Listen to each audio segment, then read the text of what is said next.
Behind us is the Honda Civic Type R. Now it's the calm before the storm. Never underestimate the new Civic Type R. With a 2-litre turbocharged engine that produces 320 PS. It just puts a grin on your face, doesn't it? It's 0 to 60 in 5.8 seconds. It'll do 0 to 100 in, I think it's just over 11 seconds. And then it tops out at 169 miles an hour. Which explains that absolutely raucous rear spoiler. It looks phenomenal. But you can still fit the family in there, along with their luggage as well. And it's not, well, it's rather economical, which we really didn't expect.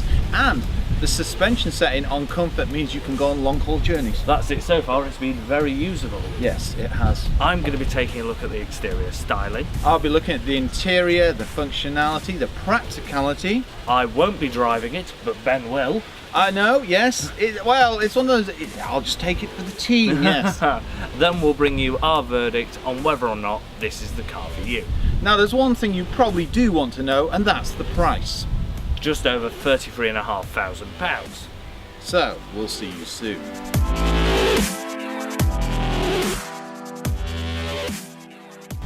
Stepping into the Type R is remarkably easy.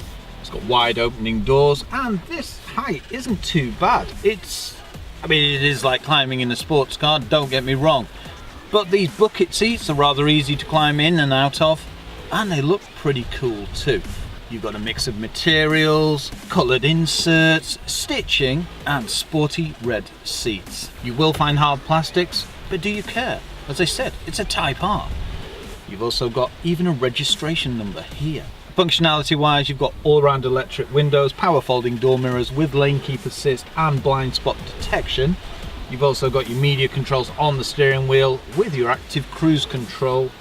You can also operate your fuel computer, see your boost gauge and lots of other cool information.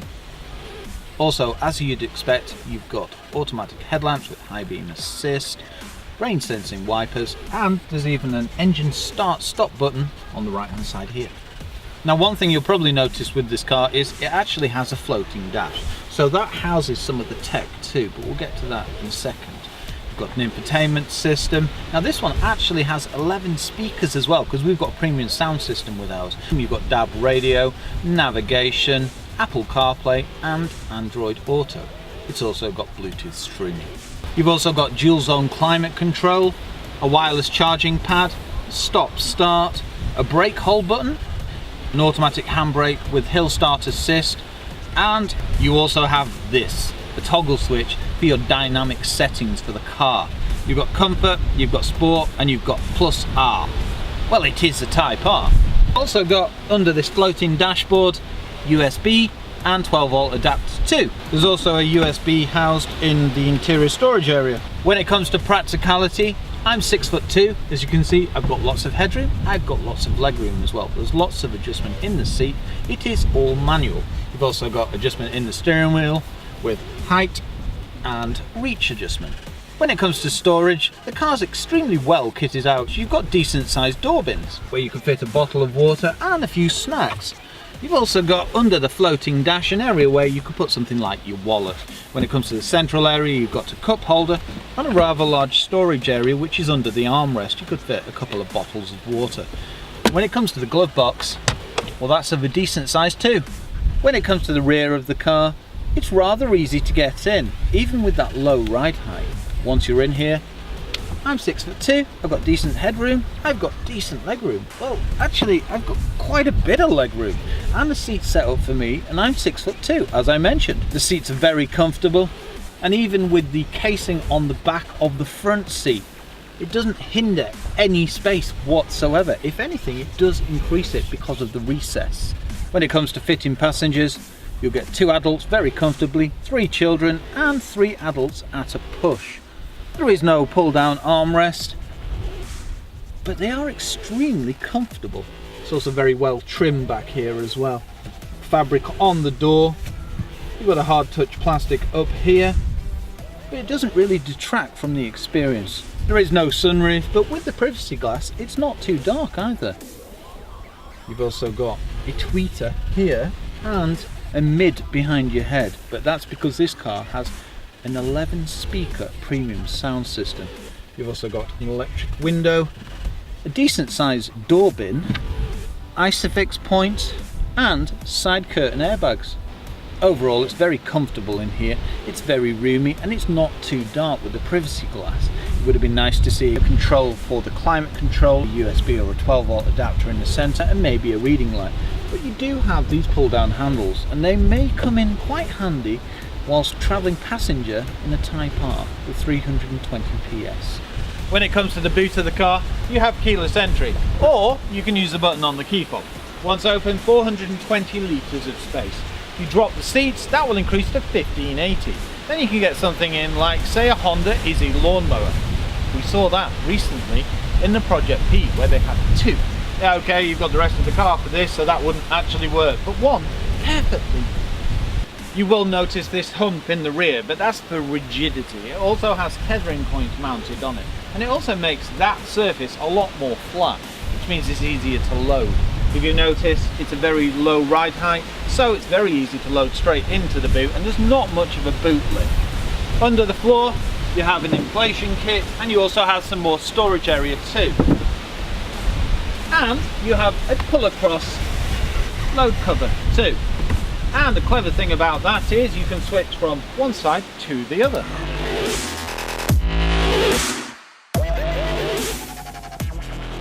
Hot hatches of recent years have been somewhat understated. They've possibly even blended into the crowd. However, with the Type R, that's not the case, with this racing front splitter with the red accenting and the angular styling. Yet you have automatic LED headlamps with high beam assist, front parking sensors, automatic wipers, adaptive cruise control and cross traffic monitoring, as well as the aggressive styling and that huge bonnet scoop. Coming to the side of the car, you do get a sense of how wide it is, with the flared arches, the large 20-inch alloy wheels with a 30 profile tyre. You don't see that very often. You have vented discs all round, with the front ones being cross-drilled. You have keyless entry, power folding door mirrors with blind spot detection. The windows and the door mirrors can be controlled using the key. The styling continues with the race style side skirts, the flared rear arches and also the privacy glass. Coming to the back of the car, you have this large rear spoiler. This car will do 169 miles an hour, so you're almost certainly going to need it. The styling at the top here increases airflow as well as looking pretty cool. You do also have rear parking sensors, reversing camera, the large free exhausts housed in the rear diffuser, a mid-level brake light, and don't forget the Type R badge.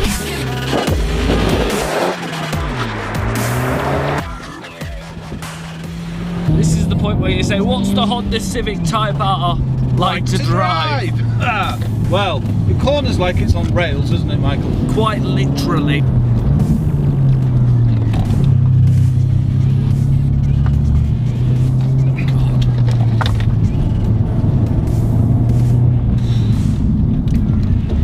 Well, that wasn't particularly hard, was it?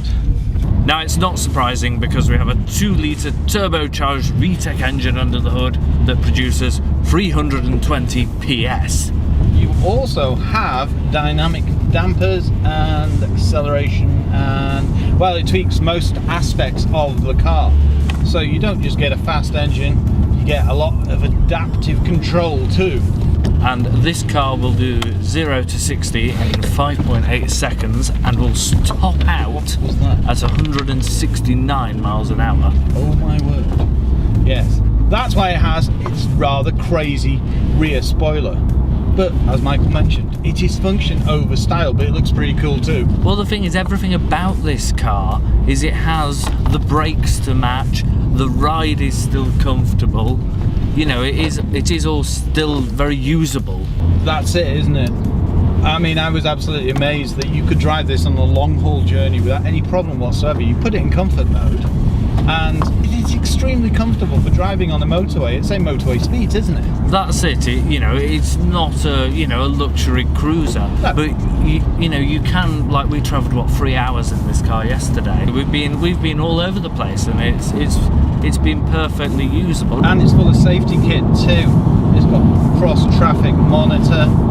It's got adaptive cruise control, active city braking, and the list goes on. Well, that's it. Although it's a very much a performance-based car, we've travelled hundreds of miles in this car, and it's still very comfortable. It's still very usable. Yes. It goes around corners like it's on rails, but okay, admittedly, the less maintained A roads, Yes. you do notice the potholes. You kind of expect it, don't you? Exactly, but on a motorway or on a half decent road, you don't notice. There's it no as much. difference, is there, really, compared to a normal car? That's it, and of course the sport mode and comfort mode make it very much that makes a big difference. It does. I mean, it really does tighten up the dampers, increases throttle response, amongst other things. Now, unfortunately, I can't comment on what the gearbox or the steering or any of them sorts of things are like because I can't drive it. However, since I've been driving it, Michael actually wants one, and he's not even driven it. So what's the gearbox like? The shift, the ratios? Very short shift, very tight gearbox, shifts extremely quickly, and very smooth. And what's the steering like? Well, It's like it's on rails. yes. Yeah.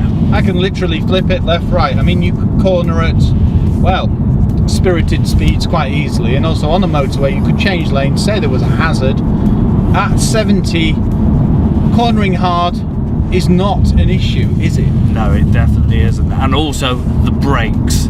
You've got all-round disc brakes, and this car can stop. And they're Brembos too. Yeah, it can really stop. Yeah, it's the perfect setup. You've got the suspension, you've got the brakes, and you've got the engine. Well, well balanced. Well, what I think is, of course, if the car is capable of 169 miles an hour, then it's got to have brakes that can stop it even at that speed. Exactly. Oh no, it's extremely well balanced. That's what I've noticed most about this car. You can throw it into a corner and it will just go round. And you've also got generous levels of equipment. Yes. It's very comfortable. Well, very comfortable for this type of car. Well, exactly, yeah, you've got bucket seats, but they are comfortable. They're figure hugging, but that's what you expect, isn't it? Yeah, overall, I've been very impressed because, you might expect a hot hatch to be a burden to live with, and this Yeah. definitely isn't. Now, it doesn't have a turning circle like a Jazz, but it's not bad considering it's set up as a racing car. It's very easy to manoeuvre with a rear reversing camera and parking sensors. The visibility doesn't seem too bad as well. It's not too dark in here. No, and the pillars don't eat into much of the vision either. You've got very clear dials. You can choose between boost gauges. Geometer. That's it, geometer. And all the instruments seem nicely laid out.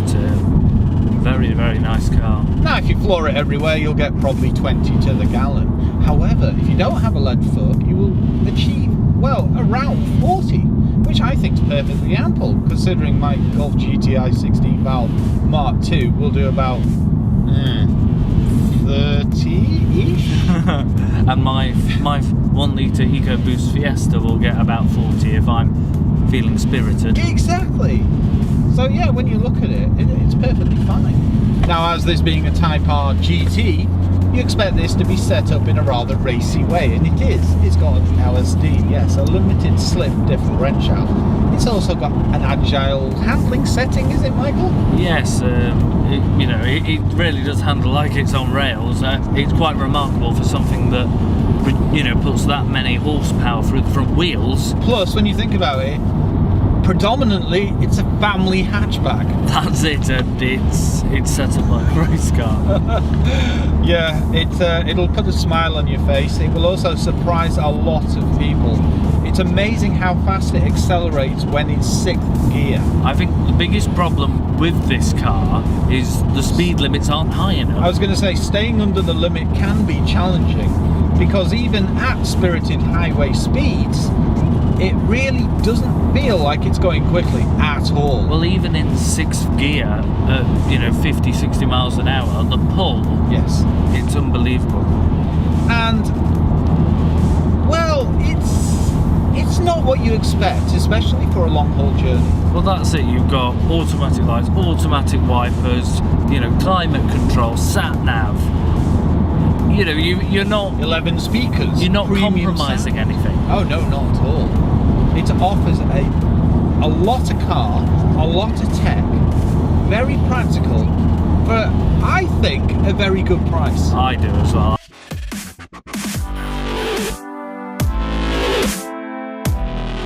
Now this is normally the point where we say, what's our verdict of the Honda Civic Type R? Now we are going to say that, but as you can maybe tell by our attire, we're not in our normal reviewing clothes, are we, Michael? No, we've had a jolly good time at Goodwood Revival. We travelled all the way down there, and this has been our daily driver for the last couple of days. It has. I mean, we've had a Honda last week and we've got the Honda this week, and the Type R is, well, it's a phenomenal car. You wouldn't expect this to be a long-haul vehicle, but it really is good on the motorway, isn't it? That's it, the ride's very comfortable, there's plenty of room, and there was plenty of room in the boot Yes. for all of our camera gear. On this journey, we knew we'd be doing lots and lots of miles, so our concerns were, oh, is it going to be a bit stiff? You put it in comfort mode, and my word, it does transform the car, doesn't it? You do feel a bit, but not as much as Sport, and certainly not as much as R. Yes. I also think at £33,500, well, just over £33,500, it's great value for money. You get a lot of car. You also get active cruise control as well, which I really didn't expect in a car like this. Well, you get 320 PS, a 0 to 60 time of 5.8 seconds. Yeah, and it will top out at 169 miles an hour. But this is the GT model. You also get lots of equipment on the car with climate control, sat nav, all the things you Keyless want. entry, and you get this awesome Styling. Well, that's it. Yeah. Look at it. It just speaks for itself. It really is a phenomenal car. If you're in the market for a hot hatch, then the Honda Civic Type R is well worth taking a look at. For more impartial, great car reviews, please subscribe to our channel. If you have any questions about the car, please leave them below and we'll endeavour to get back to you. Thank you.